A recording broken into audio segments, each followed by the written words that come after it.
Hello दोस्तों, आज की जो कहानी है उस कहानी को सुनने के बाद आप यही कहेंगे कि काश घर में बेटी ना हो तो ज़्यादा अच्छा है। लेकिन मैं ये नहीं कहती कि सब बेटियाँ खराब होती हैं, लेकिन कुछ इस टाइप की भी बेटियाँ होती हैं, हमारे आस-पास कभी देखने को मिल जाती हैं। तो आज ऐसी ही एक बेटी की कहानी है जिसने कि बाप-बेटी के रिश्ते को पूरी तरह से शर्मसार कर दिया और सोचने पर मजबूर कर दिया। और क्योंकि हमारे यहाँ की एक कहावत है, लोग कहते हैं कि बेटे भाग्य से मिलते हैं पर बेटियाँ सौभाग्य से मिलती हैं। जिनका सौभाग्य होता है उन्हीं की किस्मत में बेटियाँ होती हैं। लेकिन इस कहानी ने तो बिल्कुल उल्टा ही बता दिया। ये सच्ची कहानी है और अगर आपको कहानी अच्छी लगे तो लाइक करिएगा, चैनल पहली बार है तो सब्सक्राइब करिएगा। आपका एक लाइक ये बताता है कि आपको मेरी कहानी अच्छी लगती है और सब्सक्राइब इसलिए करना कहती हूँ क्योंकि जैसे ही मैं वीडियो अपलोड करूँगी आपके पास नोटिफिकेशन पहुँच जाएगा। तो चलिए कहानी शुरू करते हैं। नमस्कार दोस्तों, मैं हूँ शशि और आप सभी का स्वागत करती हूँ अपने चैनल पर। दोस्तों, आज की जो कहानी है वो कर्नाटक बेंगलोर की कहानी है और एक बहुत बड़े टेक्सटाइल व्यापारी थे जय कुमार जैन। ये उनकी सच्ची कहानी है और मैं अपने चैनल पर सच्ची कहानी लेकर के आती हूँ। अगर आप जय कुमार जैन की कहानी सर्च करेंगे तो हो सकता है आपको इसके बारे में कुछ मिल भी जाए। जय कुमार जैन की कहानी टेक्सटाइल व्यापारी होते हैं, अच्छा कमाते हैं और अच्छे लोगों में उनकी गिनती होती है, अच्छा स्टैंडर्ड होता है उनका और अपने उनके 2 बच्चे होते हैं और उनकी पत्नी का नाम होता है पूजा। उनके 2 बच्चे होते हैं, एक बेटी और एक बेटा। बेटी का नाम होता है रिया। रिया की उम्र करीब 15 साल होती है और बेटा उससे बड़ा होता है। दोस्तों, जय कुमार जो थे वो अपने बच्चों को बहुत प्यार करते थे, सारी सुख-सुविधाएँ देना चाहते थे जैसा कि हर बाप चाहता है कि अपने बच्चों को वो सारी सुख-सुविधाएँ दें जो कभी वो उनसे वंचित थे, वो हमारे बच्चे उन सुविधाओं से वंचित ना रह सकें। ऐसे ही जय कुमार ने भी अपने बच्चों के लिए सोच के रखा था। उन्होंने अपनी बिटिया का एडमिशन एक अच्छे इंटरनेशनल स्कूल में करा रखा था बैंगलोर में। वो वहाँ पढ़ने जाती थी और 10वीं की छात्र थी। रिया 10वीं की छात्र थी और पढ़ने जाती थी, तो उसका उसी के मोहल्ले में एक लड़का, ये तो उसको बाद में पता चलता है कि उसके मोहल्ले का लड़का है। उसका एक 2 क्लास आगे एक उसको दोस्त मिलता है उसके स्कूल में, जो कि धीरे-धीरे उसका मतलब दोस्ती होती है। अब बाद में रिया को ये पता चलता है कि ये लड़का हमारे घर से थोड़ी ही दूर पे रहता है, तो दोस्ती क्या होती है धीरे-धीरे प्यार में बदलने लगती है। अब क्या होता है कि रिया और जो लड़का होता है, उन दोनों का प्यार बढ़ने लगता है। रिया उससे फ़ोन पे बात करना शुरू कर देती है और वो भी उससे फ़ोन पे बात करना शुरू कर देता है, लेकिन दोनों परिवार को कुछ नहीं पता, ना लड़के के घर वालों को कुछ पता है, ना लड़की के घर वालों को कुछ पता है। रिया के जो पिताजी होते हैं उनको भी नहीं पता होता है कि रिया का इस तरह का कोई प्रेम प्रसंग चल रहा है। समय बीतता जाता है और एक दिन क्या होता है कि रिया सिर्फ़ अपनी माँ को बताती है क्योंकि पिता ऑब्जेक्शन करते हैं इस तरह की छूट से, तो बता के जाती है कि मैं गोवा जा रही हूँ अपने फ्रेंड्स के साथ घूमने। उसके पिता को नहीं पता होता है।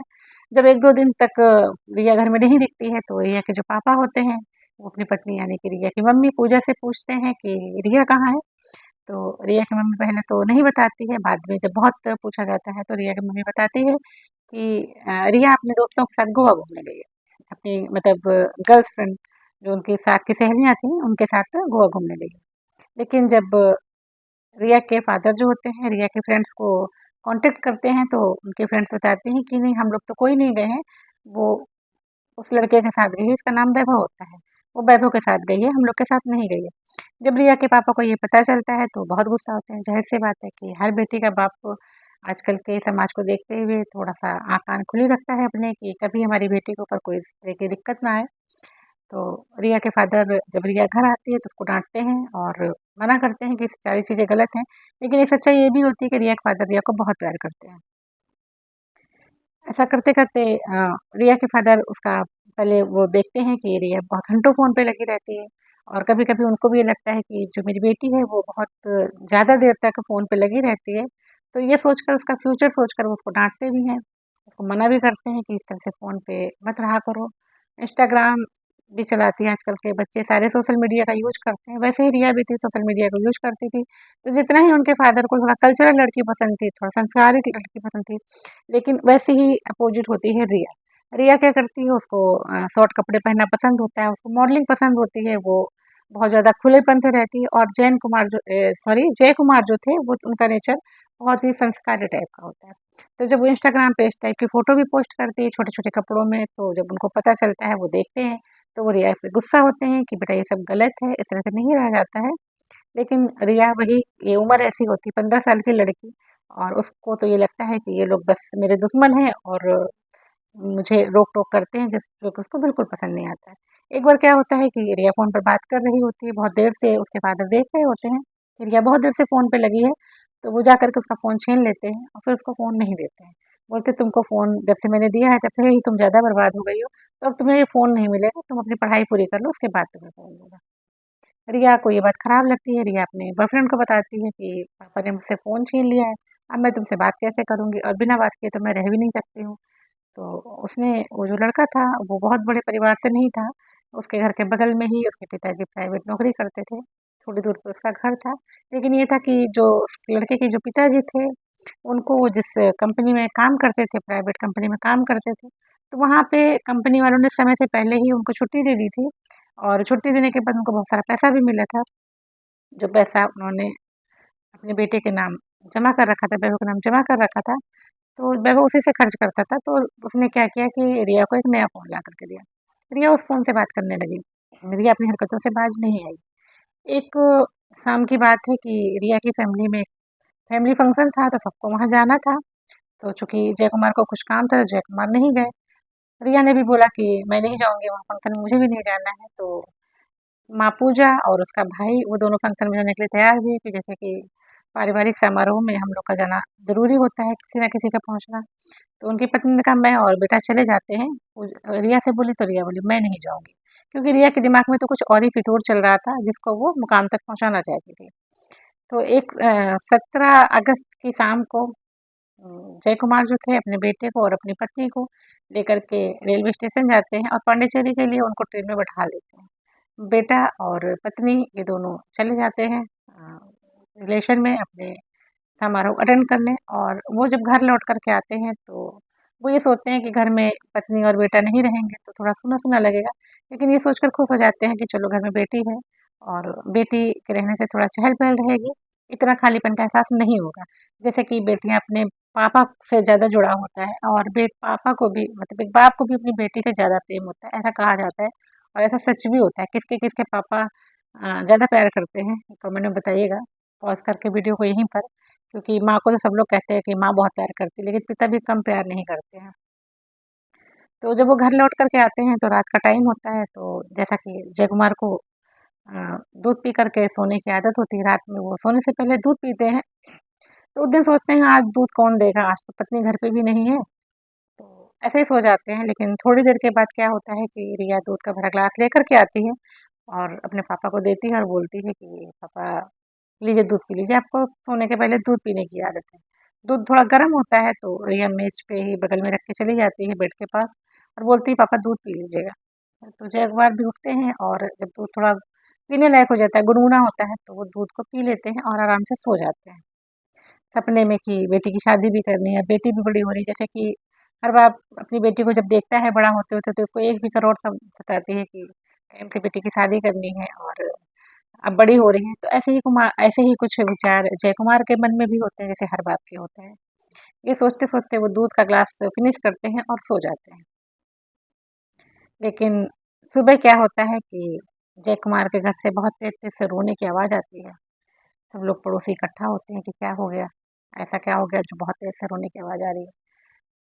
जब सब लोग घर पहुँचते हैं तो ये देखकर हैरान रह जाते हैं कि बाथरूम में जय कुमार की लाश पड़ी है और पूरी तरह से जली हुई है।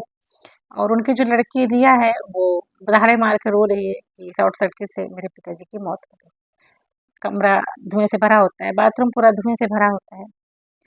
फायर ब्रिगेड वालों को बुलाया जाता है, फायर ब्रिगेड आती है और जब धुआँ मतलब खत्म होता है, जब आग बुझती है, तो देखती है कि एक बॉडी जो है वो बाथरूम में पड़ी हुई है। तो पुलिस को बुलाया जाता है, पुलिस आती है। तो पुलिस जब छानबीन करती है तो पहले नज़र में तो उनको यही लगता है कि अ शॉर्ट सर्किट से आग लगी है और जय कुमार उसमें झुलस के खत्म हो गए। लेकिन जब फायर ब्रिगेड वालों से बात करती है तो फायर ब्रिगेड वाले ये कहते हैं कि शॉर्ट सर्किट से जब आग लगती है तो बॉडी इस तरह से नहीं झुलसती है जिस तरह से अभी जली हुई है। ये सोचकर पुलिस थोड़ा-सा ध्यान देती है चीज़ों को कि बात तो सही है, इस टाइप से झुलसी हुई है जैसे कुछ इसके ऊपर एसिड डाल के या कुछ और तरीके से इसको जलाया गया है। शॉर्ट सर्किट वाला तो समझ में ही नहीं आ रहा है। फिर जब छानबीन होती है दोस्तों बहुत कॉल डिटेल वगैरह सब निकाली जाती हैं, बहुत छानबीन होती है, तो प्रिया और उसके बॉयफ्रेंड का पता चलता है। फिर जब इन दोनों को पकड़ा जाता है, तो रिया बताती है कि जो मेरे पापा थे वो मुझे इतना रोक-टोक करते थे, मुझे उनका रोक-टोक करना बिल्कुल पसंद नहीं था। तो मुझे ये लगा कि ये मर जाएँ तो मेरा ये रोक-टोक खत्म हो जाएगा। तो रिया ने अपने बॉयफ्रेंड वैभव के साथ मिल कर के ये प्लानिंग बनाई कि पापा को किसी तरह से रास्ते से हटा दिया जाए। अब चूँकि रिया को मौका नहीं मिल रहा था पापा को हटाने का, कैसे हटाएँ? घर में माँ, भाई के रहते हुए तो ये पॉसिबल ही नहीं है। तो जब एक फैमिली फंक्शन होता है और उसमें जब माँ और भाई जाने को तैयार होते हैं, बस उसी समय रिया के दिमाग में ये शैतानी ख़्याल आता है कि आज की रात पिताजी को ख़त्म कर दिया जाए क्योंकि दूसरी रात को माँ और भाई दोनों वापस आ जाएँगे। वो अपने बॉयफ्रेंड को फ़ोन करती है यानी कि वैभव को फ़ोन करती है, वैभव को घर बुलाती है और जो दूध होता है वो पहले से वैभव दवा ला के रखे होता है नींद की। दूध में नींद की 6 गोलियाँ डालकर रिया अपने पापा को देती है और पापा उनको जय कुमार उसको पी कर के सो जाते हैं। इधर क्या होता है जब वो सो जाते हैं तो रिया दरवाज़ा खोल करके और अपने बॉयफ्रेंड को घर के अंदर बुला लेती है। उसके बाद 2 घंटे बाद वो कमरे में जाती है, फिर पापा के कमरे में जाती है, ये देखने के लिए कि नींद की गोलियों का उनके ऊपर असर हुआ कि नहीं, वो सोए कि नहीं। जब वो देखती है कि पूरी तरह से तसल्ली कर लेती है कि पापा सो गए हैं, तो वो अपने बॉयफ्रेंड वैभव को बुलाती है, जो कि चाकू लेकर के आता है। तो चाकू से रिया और वैभव दोनों मिल कर के उनको चाकुओं से मारते हैं, तब तक मारते हैं कि जब तक उनको ये विश्वास नहीं हो जाता है कि ये मर चुके हैं। उनके मरने के बाद कमरे में पूरा खून होता है और जब वो मर जाते हैं फिर ये होता है इस बॉडी को ठिकाने कैसे लगाया जाए। तो पहले तो रिया क्या करती है कि बेडशीट वगैरह पूरा कमरा फर्श सब साफ करती है, बेडशीट को मशीन में डाल करके धो के सुखा देती है, सारे खून के छींटों को साफ करती है, बेड वगैरह सब साफ करती है, सब कुछ बिल्कुल सही से करती है। उसके बाद रिया और जो वैभव होता है वो दोनों पकड़ करके जय कुमार की बॉडी को बाथरूम में ले जाते हैं और वैभव ये कहता है कि तुम जाओ और क्योंकि मैं तुम्हारे घर से जाऊंगा और कुछ लेकर के निकलूंगा तो सीसीटीवी कैमरे में कैद होगा, तुम जाओ और पेट्रोल लेके। और रिया जाती है और बॉटलों में 3 बॉटल पेट्रोल लेके आती है।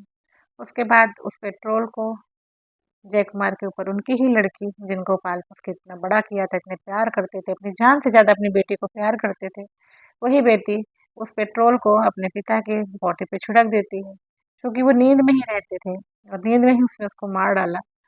सुबह भी नहीं देख पाए, जो कि इतना खुश होकर के वो सोए थे कि अब मेरी बेटी बड़ी हो रही है और इसकी शादी करनी है, इसके ख्याल के साथ वो सोए थे। वही बेटी उनको बाथरूम में पेट्रोल डाल करके और माचिस लगा के आग लगा देती है।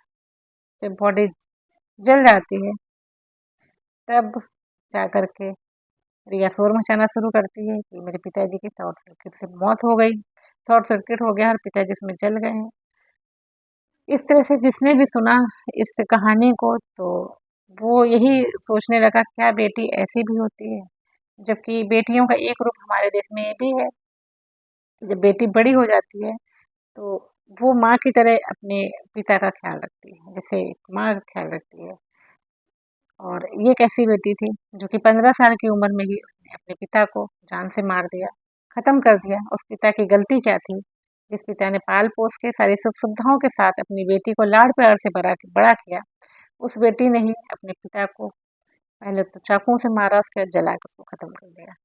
तो ये कहानी सुनाते-सुनाते मैं भी भावुक हो गई और मेरी आँख में भी आँसू आ गए कि ऐसी बेटी मतलब क्या कहूँ मैं? तो आप भी बताइएगा कहानी आपको कैसी लगी? अगर कहानी अच्छी लगे तो लाइक करिएगा। मिलते हैं फिर किसी नई कहानी में, तब तक के लिए नमस्कार।